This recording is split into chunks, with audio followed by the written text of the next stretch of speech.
Late lessons in life. What are the lessons usually learned too late in life? Although pag sinabi nating too late, we don't really mean wala nang pwedeng mangyari. Pero mas maganda sana kung mas maagang natutunan.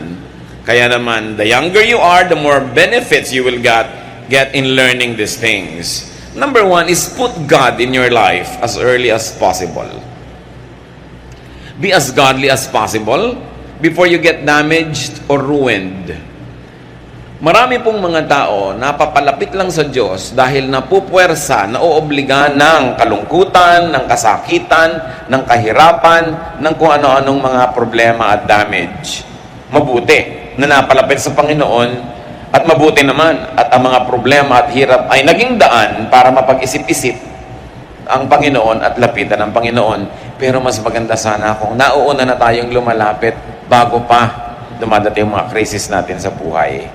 Para kahit tayo ay nire-restore ng Panginoon, kung dumaan tayo sa mga hirap at mga kung ano-anong damages, mas madali naman na mas pagandahin talagang buhay natin kaysa hanguin pa tayo sa napakarami nating kinasadlakan at ayusin sa napakaraming gusot na sinalihan. Bagamat yon ay nagagawa ng Panginoon. Pero napakaganda kung mas maagang nakikilala ang Diyos. Bagamat walang huli, kahit deathbed conversion, yung talagang huling hininga na nung nakakilala sa Panginoon, salamat, maganda yun. Pero mas maaga, mas mabuti. Ecclesiastes 12, 1-2, keep your Creator in mind while you are young. In years to come, you will be burdened down with troubles and say, I don't enjoy life anymore. Someday the light of the sun and the moon and the stars will all seem dim to you. Rain clouds will remain over your head. Sinasabi dito ng may akda, darating ang panahon, tatanda ka rin. Marami ka rin mga bagay na gustong-gusto na ngayon na hindi mo na rin magugustuhan. Mawawalan ka na rin ng gana sa maraming dati ay hilig na hilig mo. Sabi, bago pa man dumating yun, alalahanin mo na ang Diyos. Habang bata ka pa lang, bago dumating yung mga panghihinawa mo at pagkapagod, bago ka maubusan ng lakas, kilalanin mo na ang Panginoon para may lakas ka pang natitira para sa Kanya. Meron ka pang mga panahon na lalalabi para sa paglingkuran at kilalanin at makisalamuha at makipagmabot yan sa ibang mga anak din ng Diyos. Sabi, agahan yan. Kaya tayo mga kapatid, meron tayong napakahalagang misyon ng mga bata sa ating pamilya, maring anak mo, apo, pamangkin, kung ano man, habang maaga dalhin sa Panginoon, isama sa church, enroll sa Sunday school, isama sa mga youth camp, mga daily vacation Bible schools, para maaga ang paglapit nila sa Panginoon. Sabi, train up a child in the way he should go, and when he is old, he will not depart from it. Mas madaling magturo kesa sa mag-repair kung may damage na. While God can restore broken lives, it is infinitely easier just to improve on what is already good. Pangalawa po na lesson na dapat hanggang maaga matutunan, accept and make peace with yourself as early as possible. Meron tayong mga katangian, meron tayong lakas at may kahinaan. Meron tayong mga bagay na talagang kaibig-ibig tungkol sa ating sarili at meron namang sana mas kaibig-ibig pa. Pero mas maaga natin na baguhin yung pwedeng baguhin at tanggapin ng buong puso yung hindi pwedeng baguhin tungkol sa atin, mas giginhawa, mas luluwag ang ating buhay. Sure, room for improvement is the biggest room in the world. Marami tayong pwedeng ibahin, baguhin, paasensohin sa ating pagkatao, pero may mga bagay na gano'n na talaga tayo. Tinatanggap tayo ng Diyos, dapat din nating tanggapin ang ating sarili. May mga karunungan na hindi mo siguro mamamaster kasi may iba ka ng master eh. Merong mga physical attributes that will never be yours because you're already possessing attributes that cannot be changed. Mas pinatanggap natin yon, mas maaga, mas matatahimik ang ating kalooban, makakapag-focus tayo sa mas mahalagang misyon ng ating buhay. Psalm 139:14, I praise you because of the wonderful way you created me. Everything you do is marvelous. Of this, I have no doubt. So pinupuri ng may akda ang Diyos dahil to sa gandang paraan ng pagkakalikha sa Kanya. But of course, we know that whoever is singing this and whoever wrote this is far from perfect. Pero sabi niya, pinupuri ko kayo sa ganda ng pagkakagawa niyo sa akin. Kailangan matuto tayo mga kapatid na kilalanin at appreciatein yung maganda at mabuti sa atin. Habang patuloy naman nating inaayos sa tulong ng Diyos yung mga dapat ayusin. Pero meron talagang dapat manang tanggapin. May mga bagay na genetic. Halimbawa, kung talagang predisposed ang pamilya nyo na magkaroon ng diabetes, ang laki ng chance na magkaroon mo nun, kasi magalit ka pa sa mga ninuno mo na hindi rin naman nila inimbento yun dahil minana rin nila, tanggapin mo at mabuhay ka sa paraan na pinakamaayos para hindi ka mabigyan ng maximum damage ng karamdaman na yan. May mga bagay na dapat tanggapin, mas tahimik ang ating buhay. Improve what can be improved on and accept what cannot be changed. In other words, as early as possible, be a friend to yourself. Be at peace with who you are and with what you are. Pangatlo po na dapat nating matutunan, learn what matters to you as early as possible. Ano ba ang mahalaga sa inyo? Mahalaga ba sa inyo na pagka may mga lakaran, nakakapag-swimming kayo at hindi kayo marunong lumangoy, learn it as early as possible. Para humaba ang panahon ng buhay nyo na na-enjoy nyo yan. Gusto nyo pala, pag may mga party, nagbo-ballroom dancing kayo, sumasayaw kayo, pag-aralan ninyo. Kaysa habang buhay, nakatingin na lang kayong halos mainggit-inggit doon sa mga nagpapaikot-ikot at nagpapagulong-gulong at nagpapatalon-talon, learn it if you like it. Gusto mo palang mamisikleta, pero habang buhay, nakatitig ka na lang sa mga namimisikleta because you don't know how, learn it. Mga kapatid, at this point in your life, ano ang mahalaga sa inyo, gusto nyo pero hindi nyo alam? Alamin nyo. Mas maaga nyong ma-master yan, mas mahaba ang natitirang oras para nyo ma-enjoy. Skills ba yan? Language? Is it a piece of information? Is it a trade? Isang uri ng paghahanap buhay o nagagawa ng kamay? Alamin. We cannot forever say, gusto ko sana pero hindi ko alam. Agahan. Proverbs 24:5, a wise man has great power, and a man of knowledge increases strength. Sa palagay nyo, anong dapat nyong malaman na pag nalaman nyo, mas lumalakas kayo bilang tao. Mas lumalakas yung bargaining power nyo with the world. Know it.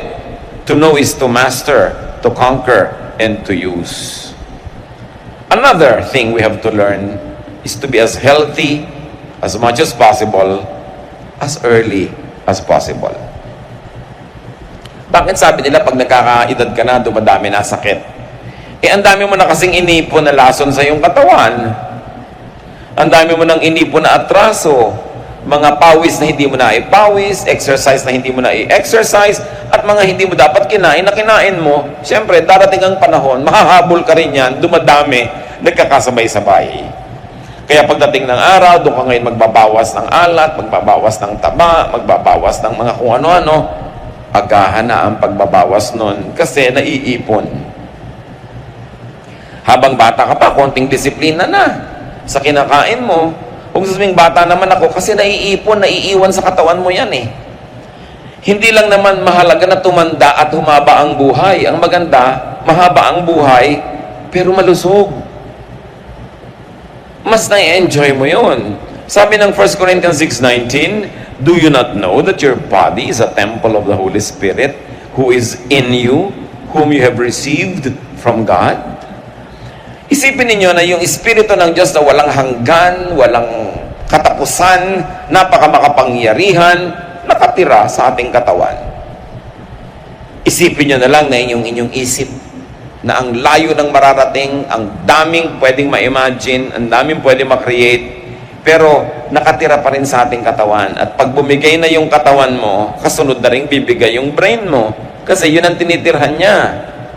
Nakita nyo ang napakarami mga dakilang mga tao, great, powerful people, but in times of a crisis in their lives, they happen to be sick. Ang nangyayari, natatalo sila. Kung giyera yun, minsan napakalaking digma, ang galing na general, ang daming napanalunan, pero dahil lang sa kagat ng lamok, no? nagkaroon ng malaria, at kung kailan siya sinusumpong at inaapoy ng lagnat, doon lumusob ang kalaban, natalo sila. Kasi kahit gaano kagaling ang utak mo, nakatiya pa rin sa katawan mo yan, yung katawan mo pag bumigay, kasamang bibigay lahat. Kaya dapat inaalagaan, mas maaga. The body is also the temple of the mind. It is also the limit and the limitation of the mind. Kaya inaalagaan yan. It becomes a tool of the mind, but it also becomes a prison of our whole life. So as early as possible, exercise. As early as possible, be fit. Eat healthful foods. Life is so much easier and nicer when one is healthy. Hindi lang yun, mga kapatid. Pati life ng mga nagmamahal sa inyo, gumagaan pag kayo'y malusog. Kasi siyempre, kahit tayo ang may kasalanan kung ba't nagkaganon ang kalusugan natin, damay lahat ang nagmamahal sa atin dahil hindi naman tayo matitiis at aalagaan din tayo kung tayo magkaroon ng karamdaman. Kaya meron tayong pananagutan sa lahat ng nagmamahal sa atin to keep ourselves as healthy as possible, because when we are sick, sila yung napapagod. Kaya yung mga young people dapat responsable sa kanilang kaligtasan. Huwag na kung saan-saan ibalibag yung katawan at ipaghampasan at kung saan-saan dalhin, kasi pagka napagbuk yung ulo mo at na-paralyze ka, yung matandang nanay mo pa rin na mag-aalaga sa'yo. Sino? Pag nagkaroon ka ng mga karamdaman, mga mahal mo sa buhay ang gagastos. Kaya hindi ka lang nabubuhay para sa sarili. We live responsibly. In adulthood, do not think of yourself and do not treat yourself as old. Do not think old. Do not act old. Marami kasing mga humihina na bahagi ng katawan natin kasi itinatrato na natin na mahina. Hindi na kasi nagagamit, hindi na napapractice. Recently, nakakita ko sa internet, 92-year-old lola nagsasalsa. Ewan ko kung nakita nyo yun, ha? Talagang nagpapagulong-gulong, ibinabalibag nung apo, kulang na lang lumipad. Ang lakas ng katawan. 92. Yun ang sabi ko, wow. Maraming ginawang tama itong si lola na sa buhay niya. Malakas pa yung katawan niya. So, huwag na kayo lagi na lang nakapranela, nakabalabalat, lagi na lang. Pwede nyo namang pasiglahin ang mga sarili, no? Para mas marami pa tayong makita, malasap, magawa, maproduce. So, watch what you eat. Sila Daniel, ang propetang si Daniel, mga batang-bata pa lang, binihag ng kaaway, dinala doon sa palasyo nung nakabihag sa kanila, tinetrain sila para maging mga trabahador nitong hari na bumihag sa kanila. Pero ayaw nilang kumain ng pagkain sa palasyo. Kasi iniisip nila, bukod sa moral dimension ng pagkain ng mga unbelievers, marami siguro talagang unhealthful na mga ingredients yan. Kaya sa Daniel 1:11-15, merong prescribed diet yung mga noble men na yon, noble young men who were in the palace. Pero Daniel then said to the guard, "Please test your servants for 10 days. Give us nothing but vegetables to eat and water to drink. Then compare our appearance with that of the young men who eat the royal food, and treat your servants in accordance with what you see." So he agreed to this and tested them for 10 days. At the end of 10 days, they looked healthier and better nourished than any of the young men who ate the royal food. Hindi natin alam kung ano yung mga excess siguro na mga fats, mga alcohol at kung ano-ano sa royal food. Pero ayaw kainin nila Daniel. Bukod siguro nga doon sa dietary value, may spiritual value pa sa kanila kung anong kakainin nila at hindi. Kasi sabi nila, gulay na lang po ipakain nyo sa amin at tubig lang ang iinumin namin. At matapos ang 10 days, kung nakita nyo kami nanghihina, sige, kakainin na namin kahit ano ipakain nyo. Pero nakita, mas maganda pa ang kalusugan nila, mas maayos. Ibig sabihin, hindi ko mo masarap, yan ang mabuti sa'yo. Konting control sa sarili. Isa pang dapat nating matutunan habang mas maaga sa buhay, mga kapatid, have fun whenever possible. Ecclesiastes 11:9-10, be cheerful and enjoy life while you are young. Do what you want and find pleasure in what you see. But don't forget that God will judge you for everything you do. Rid yourself of all worry and pain, because the wonderful moments of youth quickly disappear. Napakahalaga ng mensahe na ito ni Solomon, the wisest man ever. Sabi niya, habang bata ka, maging masayahin ka, mag-enjoy ka. Gawin mo ang mga gusto mong gawin at kaya mong gawin. Huwag mo lang kakalimutan, na answerable ka sa Diyos. In other words, huwag kang lalabis. Huwag kang gagawa ng bagay na ipagsisisi mo pag humarap ka sa Diyos dahil haharap at haharap ka. Pero lahat ng pwedeng gawin na hindi mo offend ang Diyos, gawin mo. Yung hindi magbibigay ng panganib sa iyo at sa iyong kapwa, gawin mo. Sabi ko noon, huwag ka nang masyado muna mag-alala at mag-isip ng mga malulungkot na mga bagay kasi darating din yan sa iyo. Sandali ka lang maging bata, so enjoyin mo ang iyong kabataan. Ang dapat sabihan nito siguro yung mga magulang, no? Hindi yung mga kabataan. Mga lola at lolo. No? We must allow the children to be children. And we must allow the young people to be young. Do not fast forward their maturity. We all have a lot of time to be old. At pag dumating na sa iyo yung old age, wala nang balikan. Kaya dapat huwag sayangin ang pagiging bata. Kawawa naman yung mga bata na hindi na naging bata sa dami ng responsibilidad sa buhay. Yung hindi na naka-attend ng anumang gathering, socialization, kasi laging nag-aalaga ng may sakit na magulang o nag-aalaga ng kapatid o naghahanap buhay, habang kuminsan yung tatay palasing-lasing, pag ganito, yung mga anak na ang nagbuhat ng mga tungkulin ng mga magulang, hindi na sila naging bata. Ang problema, pagka lampas na yung kabataan mo, hindi ka na magiging bata uli, ever. So isa pong malaking kalupitan, mga kapatid, na nakawa natin ang mga kabataan ng kanilang pagiging bata. Siyempre medyo hindi nag-iisip pa yan ng marami mga bagay, kaya parang hindi seryoso. Sandaling-sandali lang yun eh. Tulad din ng ganda, sandaling-sandali lang ang kagandahan ng isang bata. Anong sabi ni Shakespeare? A rose will bloom, it then will fade. So does a youth, so does the fairest maid. So, samantalahin. Huwag natin silang pigilan na magkaroon ng mga kasiyahan hanggat hindi offensive sa Diyos. Yan naman lagi ang hangganan eh. Siyempre may hangganan ng lahat ng bagay. Pero karamihan naman kasi sa atin, yung bata, huwag kang malikot. Anong gusto mo? Ma-paralyze na siya at mag-wheelchair na. Bata nga eh. Siyempre may likot. May hangganan din lang. Huwag ka naman makabasag, kang makasira naman kung ano dyan. Bata ay bata. Mga young people, biglang magtatawa na ng malalakas, iirapan agad ang mga lola. No? Mga young people, sandali lang yan. Pag nalaman na nila ang mga tunay na issues ng buhay, pag nagbabayad na sila ng mga kuryente at tubig at mga bayarin, pagka nalaman na nila ang maraming mga suliranin ng mundo, hihina na rin ang tawa niyan. Diba? So habang kaya pang lakasan, lakasan. At kahit matanda na kayo, marami para kayong bayarin, labanan nyo yan, lakasan nyo ang tawa. Diba? Kasi, sabi nga ni Balagtas, sapagkat ang mundo'y bayan ng hinagpis, mamamaya'y sukat, tibayan ang dibdib.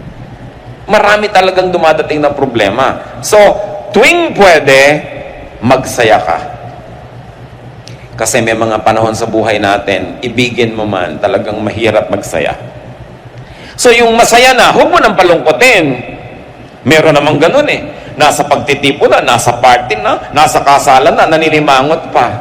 Huwag kang manimangot at malungkot kasi may mga kamag-anak ka, mahal sa buhay na siguradong mamamatay. Alam nga namang hindi mamatay, namamatay tayo. Doon mo na i-reserve ang lungkot mo. Siguradong maraming panahon. Pero pag ang panahon ay kasiyahan, tanggalin mo lahat ng lungkot mo, imagination mo kung ano, magsaya ka. Kasi dapat tamasahin, samantalahin ang mangilan-ngilang pagkakataon na pwedeng sumaya. At pag nakakakita tayo mga kapatid ng nagsasaya, huwag kayong killjoy. Hindi kayo makatulog pero nagkakantahan sila, magbasa kayo ng buto ng kakao sa tenga nyo para makatulog kayo at sila sumaya. Alam nga naman kayo itong matutulog, lahat patahimikin nyo na. Diba? Maraming panahon ng katahimikan na ang tao hindi mo man pigilin na mag-ingay, kusang tatahimik kasi maraming darating na dagok ng buhay. So habang hindi dumarating yun o wala, bakit nyo naman dadagukan? Kailangan marunong tayong magrespeto sa taong sumasaya. May bakasyon, huwag nyo ungkatin ang mga problema, kaya nga nagbabakasyon. Magkaka-opisina kayo, magre-retreat kayo, magpupunta kayo ng bakasyon kung saan, huwag nyo pag-usapan ng trabaho. Pag-usapan nyo pag nandun na uli kayo sa inyong opisina. Kasi bihira, gumastos pa kayo para magpunta halimbawa sa Sikogon. Tapos nung nandun na kayo, pinag-uusapan nyo yung mga nakakainis na bagay sa office. Sinayang nyo inyong pagkakataon. Maraming mga tao, sinasayang nila ang pagkakataong sumaya. Bihira-bihira lang naman magkaroon ng malaking kainan. Doon pa magjejeta. Kalimutan nyo nga yung jeta nyo kung masarap ang mga pagkain. Dahil madalas naman talagang jeta kayo dahil kulang ang budget, di ba? So doon na lang kayo magjeta. Darating din yon. Pero yung manaka-naka na mayroong festival, naku, enjoyan mo yan. Kesa sa pag dumarating ang panahon ng gutom, inaala-alala mo yung mga dapat sana'y nakain mo pero hindi mo kinain dahil nag-iinarte ka. No? Magsisisi ka ngayon. So enjoy it. Enjoy youth. Enjoy young adulthood. Enjoy adulthood. In fact, enjoy every stage of life. Ecclesiastes 3, 1-11 can be summarized as saying, everything on earth has its own time and its own season. There is a time for laughing and dancing. And if it is not your time, hayaan mo yung iba to enjoy their time. Kung sino ang nagsasaya, siya ang may karapatan. Yung ayaw magsaya, yun ang lumayo. Pero huwag niyong pigilin yung nagsasaya. Hindi niyo alam, baka bukas may malalaman siya kahindik-hindik na bagay na kahit hindi niyo pigilin, talagang mawawala na yung saya niya. Unfair naman na hindi man lang siya nakapag-charge. Malolobat pala siya bukas, hayaan niyo siyang mag-charge ngayon. No? Para may baon siyang saya sa buhay. Kaya mahalaga mga kapatid, yung maliliit na bata, i-maximize natin ang saya nila. Para marami yung baon. Habang tumatanda sila, nawi-withdraw yun, kaya damihan nyo yung deposit na love habang sila'y bata pa. Hindi ko sinabing palakihin sila sa layaw, sa saya. Pero hindi ko sinabing i-exempt sila sa pagod, sa training, sa disiplina. Pero dapat ginagawa man natin ang lahat ng yon, may kakambal na saya. At makikita nyo sila yung magiging mga matitibay na tao, mapagbigay, maibigin, at masasarap na mga kasama. So, there is a time for laughing and for dancing. Maximize that time. Create, invent ways to be happy. Be youthful at heart and let the young be young. Kuminsan, ang ikinakalungkot ko po, pag marami mga nagiging born-again Christian, akala nila bawal sumaya. So, bawal na lahat, no? Bawal na lahat. Napaka-maunawain ng Diyos. Gawin nyo kung ano yung nagpapasaya sa inyo, maliban na lang, alam nyo talagang maling-mali. Ngayon, medyo gray area, pero gustong-gusto nyo gawin, napakabait ng Diyos para Kanya unawain. No? So, ang ating laging panghawakan, yung bait, hindi yung higpit ng Diyos. Mabait siya. Ang mahigpit lang kuminsan yung lola mo o yung tiya mo na old maid, mas mahigpit pa talaga sa 30 na pinagsama-sama yan. Bakit? Hindi kasi siya nag-e-enjoy sa buhay. No? Kaya tuloy, gusto niyang idamay halos lahat ng tao na huwag na rin mag-enjoy sa buhay. Napakahirap kasi nung mga tao na walang nagmamahal, walang nakikipagmahalan, walang mga outlet, walang mga saya. Ang gusto, idamay lahat ng tao sa mundo. Gawin natin ganito mga kapatid, kung ano man ang hindi natin na-enjoy, ipagdiwang natin kung na-enjoy ng kapwa natin. At sa ating pakikipagdiwang sa kanila, nakakasalo na rin tayo sa enjoyment. Kasi yung lagi mo silang pinipigil. One thing to learn, early. Mas bata, mas mabuti, save. Mag-impok. Save whenever possible.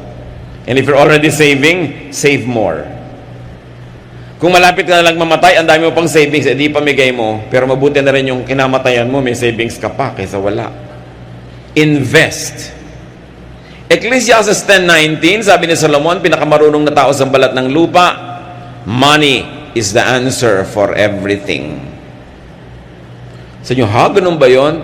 Tatandaan niyo mga kapatid, it is the love for money that is condemned in Scripture, not money. Yung pag sobra mong minahal, kinalimutan mo ng Diyos, kinalimutan mo ng kapwa, yun ang sumasama. Pero yung pera mismo, gusto ng Diyos, marami tayong ganyan. Kaya nakita mo ang Panginoong Jesus, pinagalitan niya yung binigyan ng mga talent, hindi ininvest, hindi nagtubo, binawi pa. Gusto ng Diyos, marami kang pera. Proverbs 6:6-8, go to the ant, you sluggard. Consider its ways and be wise. It is no commander, no overseer or ruler, yet it stores provisions in the summer and gathers its food at harvest. Sabi niya, ikaw tamad, tingnan mo yung langgam.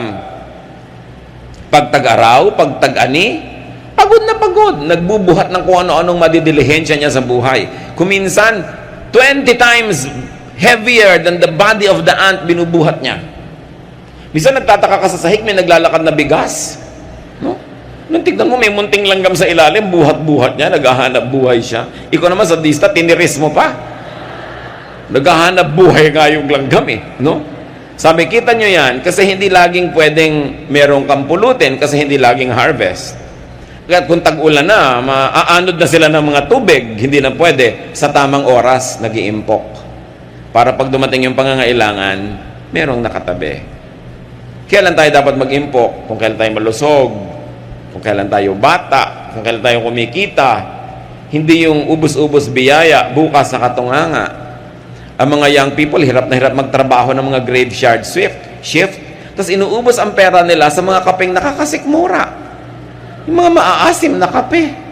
Talagang mga pagpapanggap at pagbabalat kayo, no? Para lang magmukhang sosyal. Tapos nauubos ang mga pera sa kung ano-anong gadget. Tapos mamaya, tumanda na, wala malang savings. Kailangan may isave ka. Ngayon, kung may mga kamag-anak ka na palahingi, palaasa, paladagan, no? Talagang gumagamit ng straw para sip-sipin ang dugo mo mula sa pinakamatabang ugat sa iyong leeg. Di ba? Lalo ka dapat mag-save. Huwag mo ibibigay lahat. Do not give everything. Give proportionately. Magtira sa sarili. Pag naliligid ka ng mga ganitong tao, lagi silang wala, ikaw yung meron, uubusin nila, bukas pare-pareho na lang kayong wala. Hayaan mo na lang sila wala, ikaw meron. Para pag may emergency sila, kahit paano, pwede mo rin tulungan, kaysa ipinamigay mo ng lahat. Lalo mga magulang. Alam niyo naman ang mga Pilipinong magulang, ibibigay ang lahat sa anak. Kung umaasa kayo na lahat ng anak ay itatagod kayo sa pagtanda, paano kung hindi mangyari? Paano kung nakapag-asawa yan ng ubod na sama ng ugali? At nakulam yung anak nyo at nailayo talaga sa inyo. O anong gagawin nyo ngayon? Binigay nyo lahat. Magsisimang kayo, 80 anyos na kayo, 70. Lampas na yung climax ng pagkita nyo. Anong gagawin nyo? Magsisisi na lang kayo hanggang humina kayo ng humina, maubos ng maubos. Don't give everything. I'm telling you, give, but give proportionately. May itinatabi ka. Ang God is God of proportion. Ang Diyos nga, 10% lang hinihingi. Diba? So, ibig sabihin, may tinitira ka sa sarili mo, sa ganito, sa ganon. Dapat ganon. Kung kayo'y kumikita-kita, medyo katanghali ang tapat ng inyong buhay, walang ginawa ang mga kamag-anak nyo kundi manghingi, paano kayo magkakaroon? Ipinapayo ko lagi sa iba, maghulog kayo ng lote. Maghulog kayo ng anumang bagay na alam lahat ng kamag-anak nyong may hinuhulugan kayo, therefore hindi nila kayo dapat obligahin na lagi magbigay sa kanila dahil may hinuhulugan kayo. Tapos pagdating ng panahon, di ibenta nyo, parang savings, parang forced savings. Kasi kung laging cash ang pera mo, papapakin talaga ng mga tao yan. Wala kang maiipon, no? So magtira sa sarili. At habang maaga, lalo't kung naniniwala kayo, get a good health insurance coverage. Mabuti na yung nagkakasakit kayo, ang inaalala nyo lang paano gagaling, hindi yung paano magbabayad. Malakas magpalala ng sakit, yung bills. Malakas magpataas ng lagnat. Pagka nakikita mo yung mga bills. Kailan kayo kukuha dapat ng health insurance coverage? Habang bata kayo kasi mura pa yung premium. Alam nyo na yung mga insurance, pero hindi ka naman yan love. Negosyo yan. So habang nagiging 60 ka, lalong nawawala na yung mga privileges mo o 70. Pero at least umabot ka malang sa edad na yun na covered ka kasi mamaya nagkakaroon na ng mga bagong products yung mga insurance companies na hanggang libing pwede ka ng client nila. Meron ng ganon, ano? Pero maganda meron kayong ganon. Kaya lang, pakatinuan ninyo. Dahil maraming mga insurance companies, nakaka 1, 2, 3. No? Tinatakbuhan ka bigla, nawawala bigla. So, tingnan nyo yung track record ng mga kumpanya. But it's nice to have that. Get educational and health insurance for your children. The younger they are, the cheaper. Ako, isang patotoo sa ganito, napapatunayan ko this works. Yung mga insurance, health insurance, educational plans, dami ko nang nakita na talagang it works. Kaya lang nga, talagang medyo maghihigpit ka ng sinturon habang nagbabayad ka ng premium. 5 taon lang naman yon. At kadalasan, yun yung 5 taon na bata ka pa, nasa peak ka pa ng pagkita, pwedeng gawin. Kita niyo yung babaeng pinupuri sa Proverbs 31:25? She is strong and graceful, as well as cheerful about the future. Sabi ng NIV, she can laugh at the days to come. Sino ang pwedeng magtawa-tawa sa darating na kinabukasan? Yung may ipon.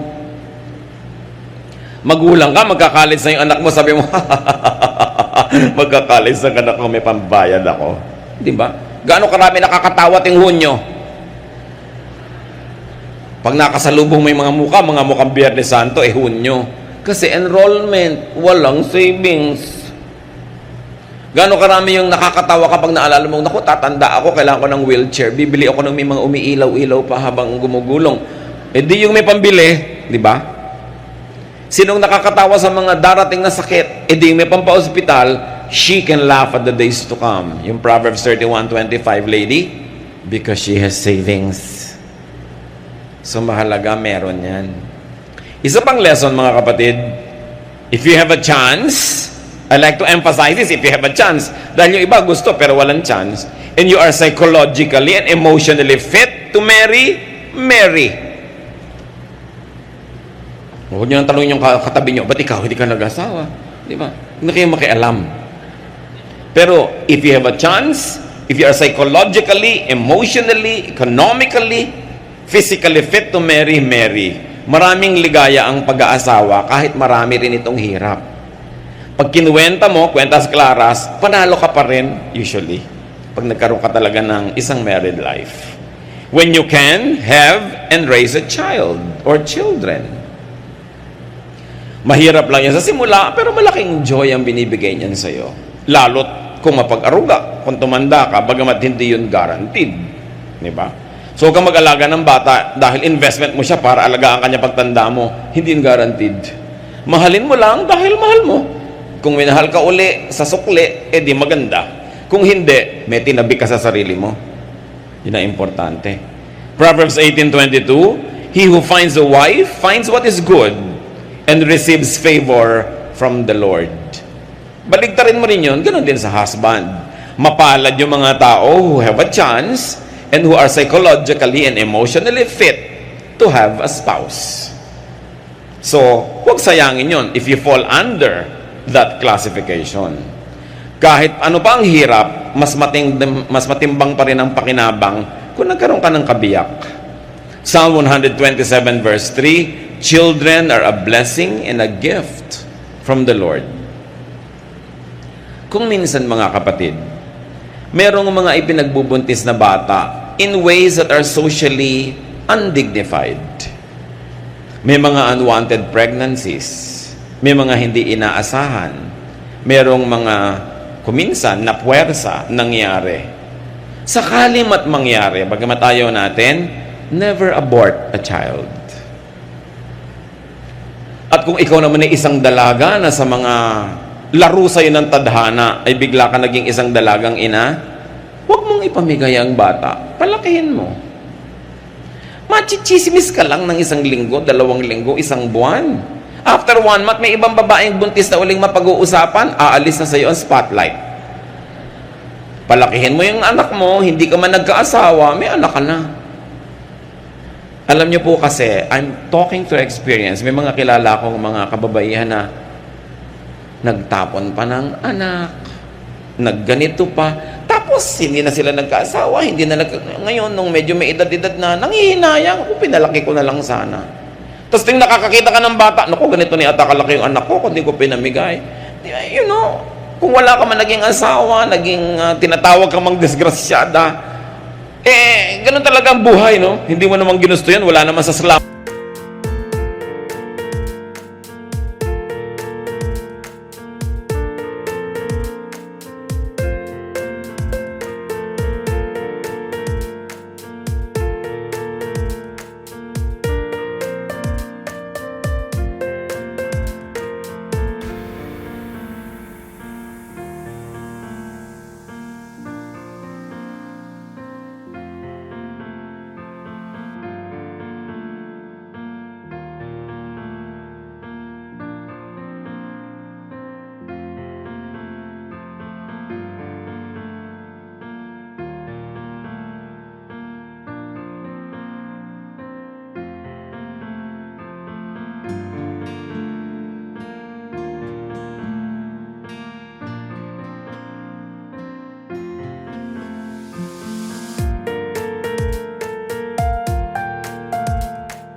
Basta naman na yan, hindi ka naman naaalagaan niya kung nadapa ka.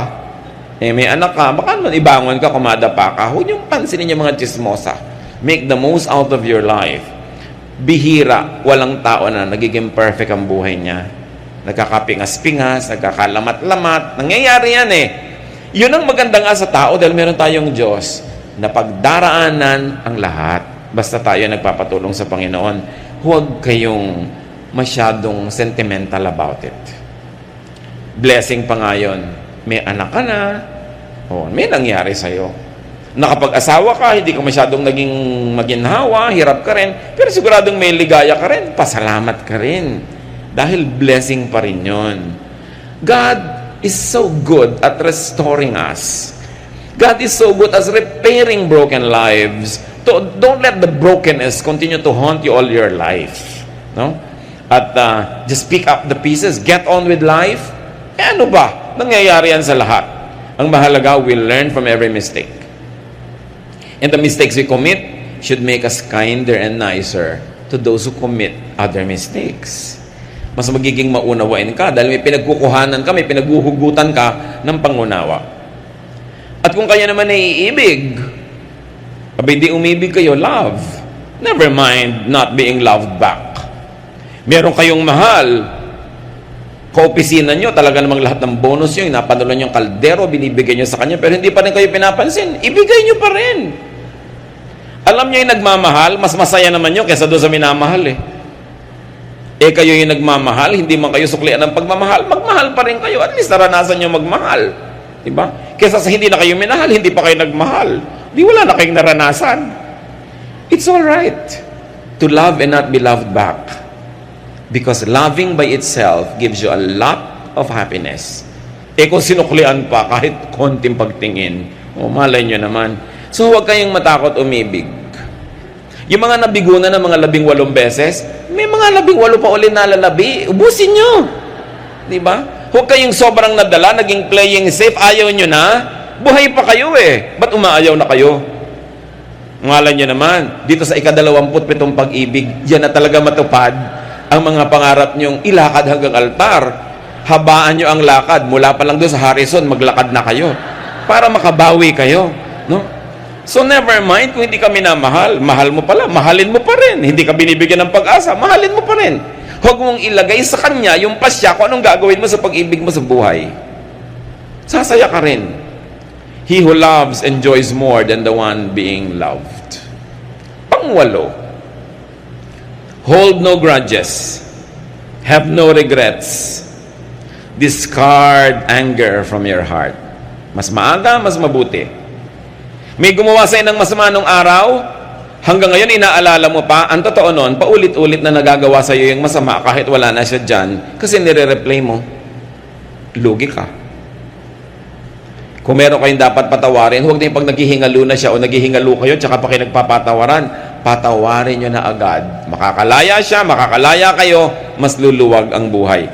Huwag kayong magtanim ng sama ng loob.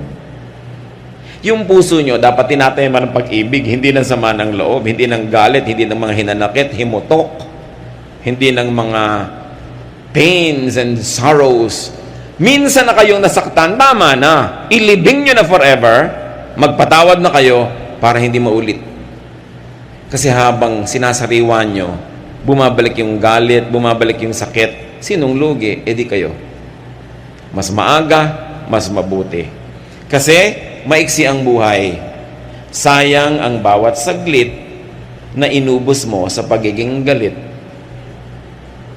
Pwede naman sanang inubos sa pagiging masaya. It is your decision.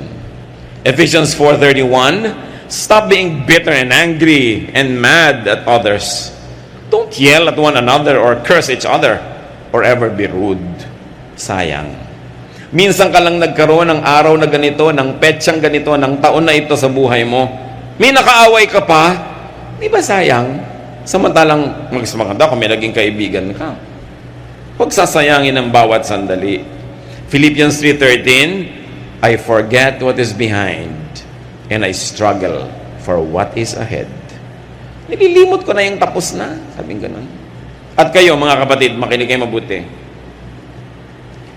Kung meron kayong kamag-anak, kapatid, mahal sa buhay, asawa, magulang, na nakagawa ng isang malaking pagkakamali nung araw, at alam nyo yon, at pwedeng-pwede nyo isumbat, pwedeng-pwede nyo siyang tapunan ng isang tingin pagka siya ang tinatamaan ng conversation, kahit hindi alam ng iba, pwedeng-pwede nyo siyang i-blackmail, huwag nyong gawin. Release the person. Limutin nyo na. At ang mga nagawa nilang mga mali noon, lalo't ikinahihiya nila, kinasasama ng loob, huwag nyo nang uungkatin pa. Yun ang pagpapakatao. Sinasabi, don't hit below the belt. Kahit sa boxing, may batas. Kalaban mo yung sa boxing, yung pa ba namang kapatid mo, mahal mo sa buhay, yung pa ang tuwing meron kang galit o inis, inilalabas mo yung baho niya, inuungkat mo yung pagkakamali niya. It is cruel, it is unkind, it is ungodly. And even if you are able to hurt the person, do you think that you can get out of it unscathed? No. Kayo man, kahit galos magkakaroon. So huwag nyo nang uungkatin pa, lalo't maselan, lalo't pinagsisisihan o ikinahihiya ng inyong kapwa. Pang-siyam na magandang maalala bago tayo lubugan ng araw sa ating buhay, be nice and friendly to your children or to your children-in-law. Sandali lang, minsan lang maging bata ang bata. Pag pinalaki mo pa sa kalupitan, pag pinalaki mo siya sa iyong masamang ugali, sa iyong pagdaramot, sa iyong pananakit, anong itinanim mo sa puso niya? Puot sa'yo, galit, hinanakit, at habang patanda ka ng patanda at pahina ng pahina, siya tong lumalakas. Kumbaga sa araw, papalubog ka na, siya nagtatanghaling tapat pa lang. Lahat ngayon na ikabubuti mo sa buhay, iaasa mo lang sa kanya dahil mahina ka na. Ano ang maaalala niya? Bigyan nyo ang mga bata ng mga magagandang maaalala. Una, para sa kapakanan nila. At kung gusto nyo isipin, meron din kayong benepisyo sa kapakanan nyo. Kasi kung anong inyong itinanim, aanihin nyo. Merong mga magulang, wala man lang ginawang mabuti sa anak, pinagmalupitan pa, sinaktan, kinawawa, inabandona, pero ngayong matanda, inaalagaan pa rin ang anak. Can you imagine kung gaano pa kasindi, kasweet palalo at kaganda yung pag-aalaga kung naplani mo ng maganda? Kung minsan ginagawa mo lang, obligado ka dahil magulang mo, pero wala ka ng gana dahil kung minsan malayo ang loob mo o may kim-kim ka rin sama ng loob, pero ang sarap-sarap naman nung mag-aalaga ka na dahil mahal mo. Hindi dahil obligado ka. So, ang pagpapalaki ng mga bata, pakisamahan natin. At mga biyanan, lalo kayo yung donyang-donya pa yung edad nyo. No, halimbawa, mga 40, 45 pa lang kayo, malakas na malakas pa kayo, kumikita pa kayo, gangga santol pa yung mga hikaw nyo dyan. Talagang mga bag nyo, gangga ba yung salaki, dami-dami yung dala. Yung meriyabang pa kayo para pa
kayong pabo na naglalakad dyan, ay mga balahibo nyo pumapagaspas.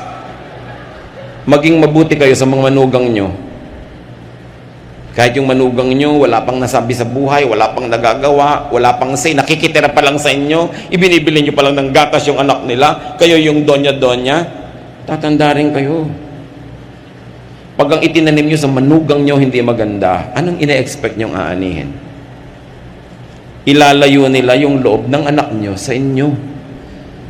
Nakikitira lang yan sa inyo dahil walang choice. Oras na nagka-choice, lalayasan kayo niyan. Magpapakalayo-layo, hindi ibibigay sa yung number ng cellphone nila.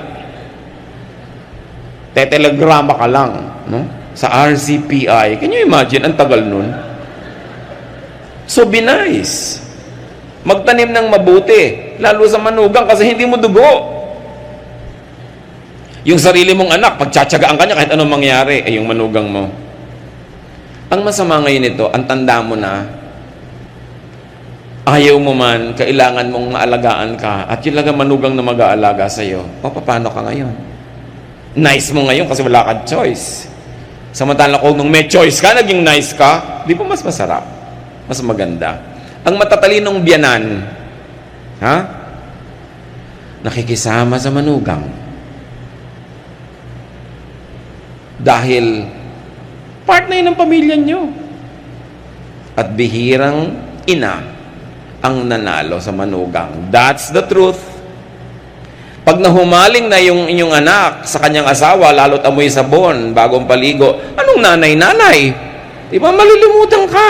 So mabuti pa lumagay ka sa lugar kung hindi mo man gusto yung manugang mo dahil lang matalino ka. Kasi yun ang magandang gawin. Ngayon, di gustuhin mo na, total gusto ng anak mo. Mag-e-enjoy ka pa kaysa mainis, wala ka na mga magagawa, nandyan talaga yan tuwing may okasyon, kasi manugang mo yan. Maraming mga mabyenan, hindi sila marunong, nakikipagyera sa manugang. Anong mapapalaan nyo? Sa palagay nyo ba magwawagi kayo? Wala, stress lang. Be wise. Kung inaalagaan nyo ba naman ang mga anak nyo na, sa inyong kalakasan, edi mas masarap ang pagtingin nila sa inyong pagtanda. Ephesians 6:4, parents, don't be hard on your children. Raise them properly. Teach them and instruct them about the Lord. Of course, the presumption is you are godly yourself to be able to teach children about the Lord. Kita niyo itong magbiyanan na si Ruth at Naomi? Ang sweet. Itong si Naomi, may dalawang anak na lalaki, namuhay sila sa isang foreign land, tagaroon yung napangasawa ng kanyang mga anak na lalaki. Namatay ang asawa niya, namatay ang dalawa niya anak na lalaki, ang natira silang 3 babae. Ngayon, sabi nitong matandang biyanan, mga iha, mag-uwi na kayo sa inyo inyong barangay. Kasi wala na ako natirang anak para ipakasal pa sa inyo. Magkanikanya na tayo, gumawa pa kayo ng buhay nyo dahil bata pa kayo. Meanwhile, siya ang tanda-tanda na niya, byuda na, naulila pa sa mga anak, sino lang titingin sa kanya? Ruth 1:16-17, Ruth answered, please don't tell me to leave you and return home. I will go where you go. I will live where you live. Your people will be my people. Your God will be my God. I will die where you die and be buried beside you. May the Lord punish me if we are ever separated, even by death. Mga biyanan, sasabihin kaya ng manugang nyo sa inyo yan.